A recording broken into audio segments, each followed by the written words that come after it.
Bien, hoy nos sumergimos en una historia que a primera vista podría parecer muy técnica, pero que en realidad es un relato. Bueno, es un relato apasionante sobre crisis, ingenio y consecuencias imprevistas. Sí, totalmente. Tenemos sobre la mesa un estudio del capitán Frank Cholkling, Evolución de la pesca de arrastre en el Atlántico Sur, y se centra en algo que parece muy mundano, una red de pesca. Pero no es una red cualquiera. Es la historia de cómo una innovación nacida de la desesperación en Uruguay en los años 80, la red HVT, acabó conquistando los océanos del mundo. Es que es una historia fantástica porque encapsula a la perfección cómo la necesidad es la madre de la invención. Totalmente. Nuestro objetivo hoy es desgranar no solo qué era esta red, sino por qué tuvo que nacer. Vamos a explorar la crisis, tanto económica como ecológica, que la hizo necesaria. El salto. El salto cuántico, en ingeniería que supuso diseñarla en un laboratorio danés. Que ya es curioso, de Uruguay a Dinamarca. Exacto. Y cómo su éxito, que fue arrollador, cambió para siempre la pesca industrial en la región y mucho más allá.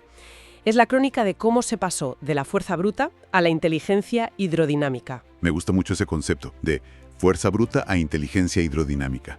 Suena que la historia empieza, como tantas buenas historias, con un problema enorme. Un problema muy serio, sí. Para entender por qué alguien se tomaría la molestia de rediseñar algo tan fundamental como una red, tenemos que irnos a la situación de la flota uruguaya. El informe nos sitúa en los años 70 y 80, en pleno boom pesquero. Un boom. Sí, pero un boom un tanto artificial. Estaba impulsado por leyes de fomento, créditos estatales muy generosos, se construyeron barcos, se compraron, la industria creció a un ritmo, vertiginoso. Claro. Si uno miraba las cifras de desembarcos totales, todo parecía ir viento en popa, ¿no? Parecía. Pero había un indicador clave, una métrica, que los capitanes y los armadores miran con lupa, que contaba una historia muy diferente. Espera un momento.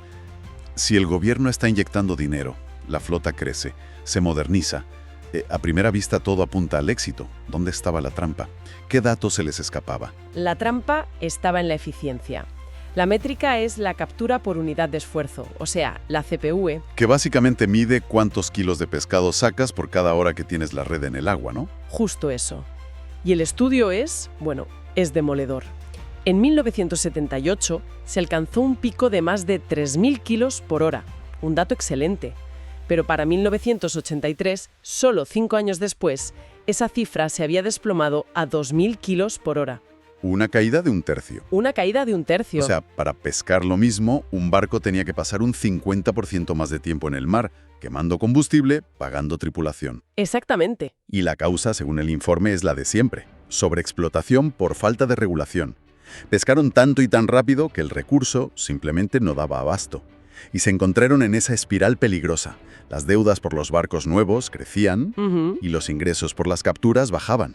Y aquí es donde vemos la primera reacción, la más instintiva, ¿no? Si lo que haces no funciona, pues hazlo con más fuerza. La solución inicial fue, fuerza bruta. Claro, la mentalidad del necesito un martillo más grande. ¿Y eso qué significó en la práctica? Significó una escalada de potencia. Los barcos pasaron de motores de 700 caballos a 1.500. Y el documento menciona incluso bestias de 2.400 caballos. ¡Qué barbaridad! ¿Importaron buques más grandes, más modernos de Europa? La idea era simple. Si hay menos peces, arrastraremos redes más grandes y más rápido para cubrir más terreno. Pero claro, se toparon con una pared. La potencia del motor no lo era todo. No. El verdadero cuello de botella estaba en lo que arrastraban detrás del barco. Y ahí es donde entra la tecnología de las redes de la época. Entiendo lo del motor, más potencia y listo. Pero ¿cómo se mejora una red? A simple vista parecen todas iguales. ¿Qué hacía que esas redes fueran tan ineficientes? Es una pregunta clave. El informe las describe como redes tipo balón o Engel. Para visualizarlas hay que pensar en algo construido para ser muy resistente y que no se escape nada. Vale. Estaban hechas de 2 piezas, con hilos muy gruesos y mallas muy pequeñas, de unos 160 milímetros incluso en la parte de delante. Espera, 160 milímetros es poquísimo. Es como una valla de jardín. Entiendo que no querían que se escapara el pescado, pero eso tiene que generar una resistencia al agua brutal. Brutal es la palabra. El autor es una analogía perfecta. Era como arrastrar un paracaídas abierto por el fondo del mar. Claro. Toda esa superficie de hilos gruesos y malla tan cerrada creaba una resistencia hidrodinámica enorme. Y esto tenía dos consecuencias nefastas. Primero, un consumo de combustible ingente solo para mover la red. Lógico. Y segundo, esa resistencia aplastaba la red. Tenían una apertura vertical bajísima. Estaban arrastrando una especie de rendija por el fondo. Es increíble pensar que con motores de 1500 caballos solo pudieran abrir la red a la altura de una persona. Ese era el límite de esa tecnología. Podías ponerle el motor de un cohete, pero la propia física del diseño de la red impedía que funcionara mejor. Estaban quemando dinero y tiempo en empujar con más fuerza contra una pared. La industria estaba atrapada. Totalmente. Necesitaban un cambio de paradigma. Dejar de pensar en la fuerza y empezar a pensar en la inteligencia. Y ese cambio de paradigma llega en 1988, con nombre y apellidos. Una empresa uruguaya, Fripur S.A., trae dos barcos nuevos, el Magritte y el Polarbor, y se da cuenta de que si les ponen las mismas redes, tendrán el mismo problema, pero más caro. Y aquí aparece una figura que el informe señala como crucial: Daniel Pérez Gallinal.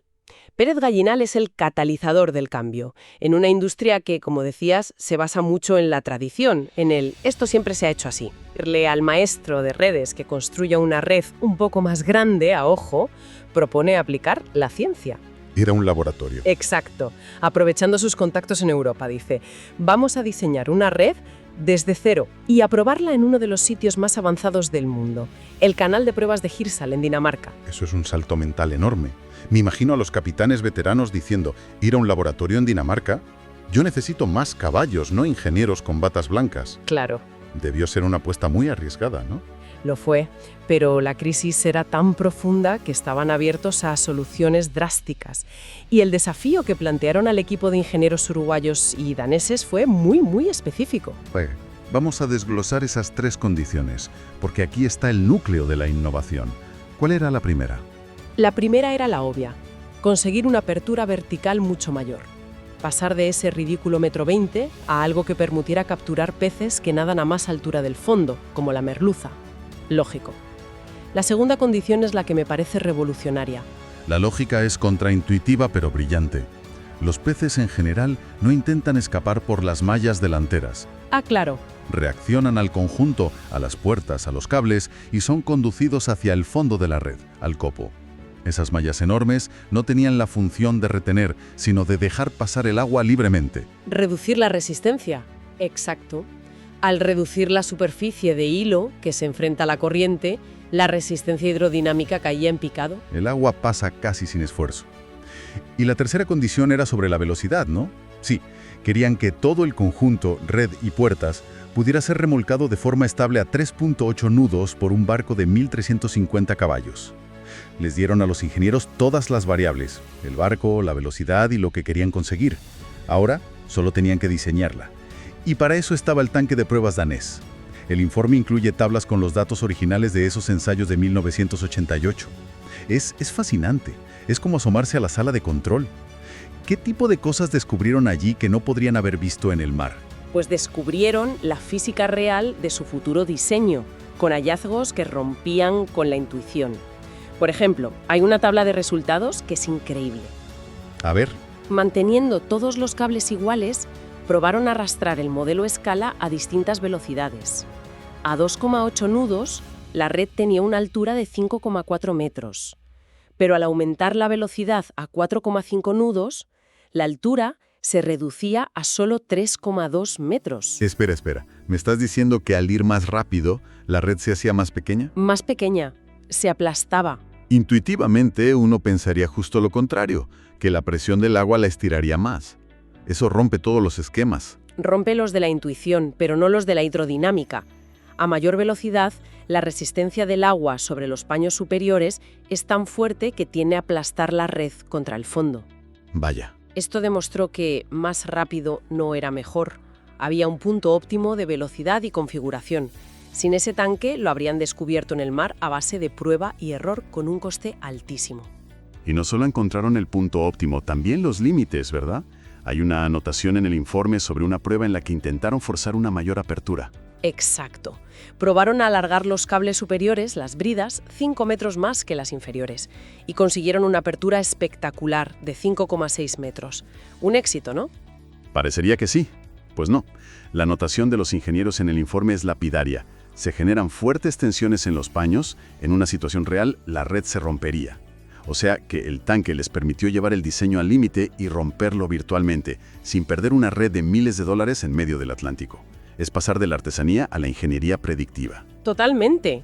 Se podía predecir con una fiabilidad asombrosa cómo se iba a comportar el aparejo antes de empezar a cortar el primer paño. Y una vez que tuvieron el diseño definitivo, el HBT 536, lo construyeron y lo llevaron a Uruguay. Y lo montan en el buque Magritte. El resultado fue tan bueno en el mar como en el laboratorio. Fue incluso mejor. El informe lo califica de espectacular. Las capturas superaron de inmediato a las de cualquier otra red. Resolvió el problema de la eficiencia de un plumazo. Pescaban más en menos tiempo. Y crucialmente, consumiendo mucho menos combustible por kilo capturado. El boca a boca en los muelles debió de ser increíble. Y claro, el éxito se extendió. Se convirtió en el estándar.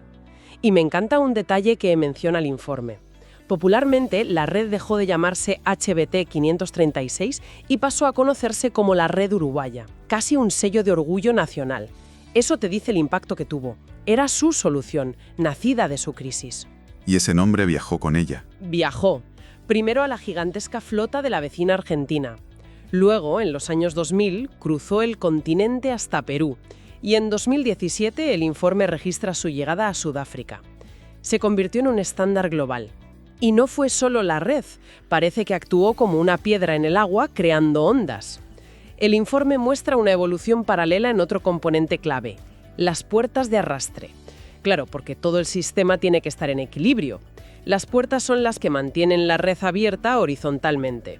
Con una red tan eficiente, las viejas puertas rectangulares, así que empezaron a aparecer diseños mucho más sofisticados, con perfiles de ala de avión, nombres como Polyfoil, Tiburon. Todo el aparejo se volvió más inteligente. El resultado de todo esto es un aumento masivo de la capacidad de pesca. Hay un gráfico en el estudio que es escalofriante. Muestra el área de fondo marino barrida por un barco. Sí, ese gráfico lo resume todo. En 1975, con las redes balón, se barrían unos 3.700 metros cuadrados por hora. En 2001, con la red uruguaya y todo lo nuevo, más de 44.000 metros cuadrados. Un aumento de más de 10 veces. Más de 10 veces. Es un salto de un orden de magnitud. Es una cifra que cuesta procesar. Es como pasar de arar un pequeño huerto a arar un campo de fútbol entero en el mismo tiempo. El beneficio económico para la empresa es evidente, pero esto nos lleva a la otra cara de la moneda, ¿no? Una tecnología que resuelve un problema económico a corto plazo no acaba creando un problema ecológico mucho mayor al magnificar así la presión sobre el ecosistema. Esa es la paradoja central de esta historia. Se crea una herramienta increíblemente eficiente para solucionar un problema de escasez, pero esa misma eficiencia, si no se gestiona, acelera la llegada de la siguiente crisis. Es un arma de doble filo. Para cerrar el círculo, el autor del estudio hace algo genial. 34 años después, utiliza un software de simulación moderno, Trawell Vision, para recrear y analizar digitalmente aquella red HVT56 original. Es el epílogo perfecto, sí. Y lo que es fascinante es que las simulaciones modernas confirman la genialidad del trabajo original. El software calcula, por ejemplo, el peso total de la red en el agua, 464 kilos, el área de sus hilos, casi 166 metros cuadrados. El paracaídas real. El paracaídas real. Y lo más importante, la resistencia que ofrece a los 3,8 nudos de diseño. Unos 5,560 kilogramos fuerza. Cifras que encajan perfectamente con las predicciones del 88. Es increíble. Pienso en esos ingenieros en 1988, viajando a Dinamarca, con modelos a escala en un tanque carísimo. Y ahora, más de 3 décadas después, se puede hacer lo mismo en una tarde con un ordenador. Exacto. Valida de forma independiente el trabajo de aquellos pioneros. Demuestra que su diseño, nacido de la necesidad, era tan robusto y estaba tan bien concebido que sigue siendo relevante décadas después. Así que, recapitulando, la historia de la red HBT es mucho más que la historia de un aparejo de pesca. Es la crónica de cómo una industria al borde del colapso encontró la salvación en la ciencia. Una colaboración internacional que creó una herramienta tan eficiente que no solo revitalizó la economía local, sino que se exportó a medio mundo, ganándose el apodo de la Red Uruguaya. Nos deja un panorama muy claro del poder de la tecnología. Pasamos de arrastrar herramientas toscas a desplegar sistemas de alta precisión, multiplicando por 10 la capacidad de interactuar con el ecosistema. La innovación resolvió el problema de la eficiencia económica de forma brillante. Pero al hacerlo, magnificó exponencialmente la capacidad de extracción. Es la clásica doble cara del progreso tecnológico. Cada solución genera nuevos desafíos. Precisamente. Y creo que esa es la reflexión final que nos plantea este análisis. La historia de la Red Uruguaya es un microcosmos de nuestro desarrollo. A medida que nuestras herramientas para explotar recursos se vuelven cada vez más potentes y eficientes, la gran pregunta para el futuro ya no es si podemos hacerlo. La pregunta es otra. La pregunta es, ¿cómo aplicamos esa misma capacidad de innovación y esa misma precisión científica no solo para decidir la mejor manera de extraer, sino también para decidir cuándo, dónde y, lo más importante de todo, cuándo no debemos hacerlo?